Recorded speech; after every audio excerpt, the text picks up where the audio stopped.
everyone, my name is Emil and you're watching Newsbreak. Coming up on today's show, the controversial dinosaur going up for auction, a cougar rescued from a New York apartment, and how this guy is making bin night fun. But before we do anything, why don't you hit that subscribe button?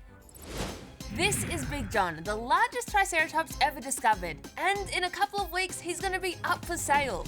Yep, an auction house in Paris is selling the massive fossil, but some people reckon that artifacts like this shouldn't be sold to just anyone and belong in a museum.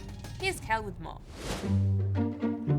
He roamed the American plains 66 million years ago, and now Big John, or at least what's left of him, is getting a new home. This Triceratops fossil is being auctioned off here in Paris and could fetch up to $2.4 million. But it's not the first, nor the most expensive fossil to go under the hammer, something a lot of scientists aren't too happy about. I really don't like the idea of important fossils. They can tell us a lot about the world's natural heritage being available to the highest bidder. I think it's really wrong.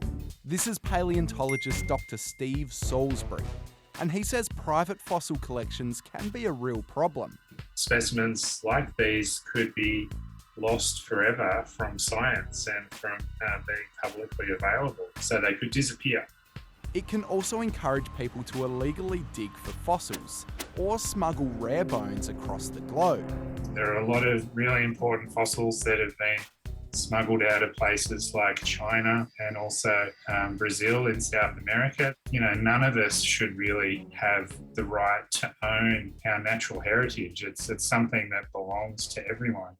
Fossils like Big John can teach us stacks about dinosaurs, what they ate, how they moved, and what they looked like.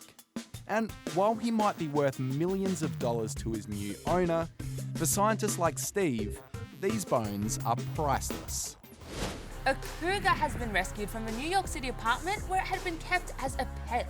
That's illegal, by the way. Cougars are wild and dangerous animals, and after it grew to 36 kilos, the owners realised they made a huge mistake. The 11-month-old cougar, nicknamed Sasha, is okay. She'll spend some time at Bronx Zoo before heading to a wildlife refuge. If you're watching this thinking, when are we going to get to some sport news already? Well, it's now. Here's Leela. After a lot of anticipation, Perth has been confirmed as the host of the AFL Grand Final. It's only the second time in 124 years that the Grand Final has left Melbourne. And people in Perth are super excited. That's pretty cool, something for the history books. Packed. I think a lot of people. Going to be a sellout crowd, I think. You're keen to get there. Be awesome. The Grand Final will take place at Perth Stadium on September the 25th. Ash Barty is through to the second round of the US Open. But while she did it in straight sets, it wasn't an easy win. Vera Svonareva pushed the world number one to a second set tiebreaker. Barty won 6-1, 7-6.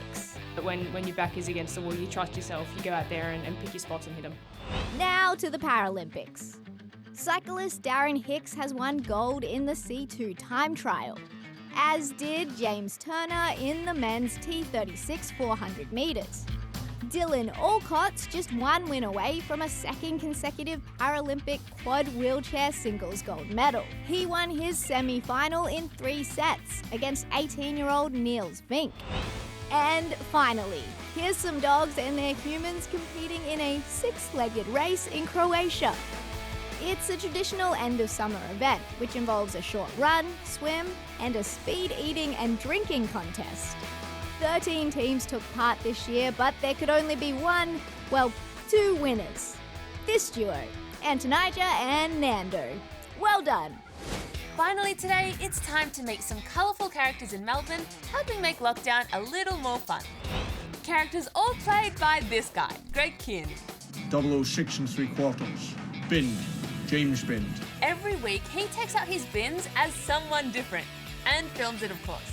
He's been doing it since April last year, not long after Melbourne went into its first lockdown. It's been really positive and really great. People enjoy them and they have a bit of a laugh. And while originally the whole street got involved, one by one they all stopped, except for Greg. Greg stayed committed to the cause, pulling out new characters and costumes every week.